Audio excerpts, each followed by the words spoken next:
রাসূল সাল্লাল্লাহু আলাইহি ওয়াসাল্লাম মৃত্যুবরণের 5 দিন পূর্বে কোন নসিহতটি করেছিলেন?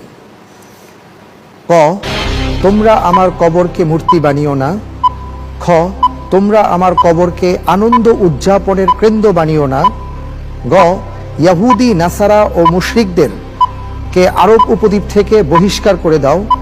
ঘ, সালাত সংরক্ষণ ও অধীনস্থদের অধিকার সম্পর্কে সাবধান থেকো।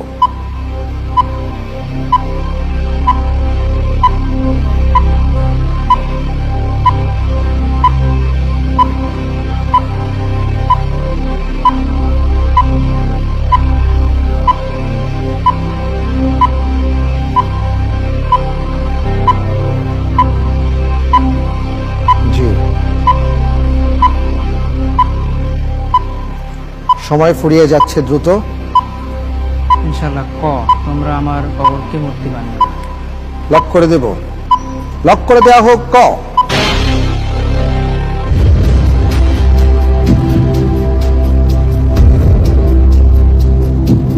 আপনার উত্তরটি সঠিক হয়েছে।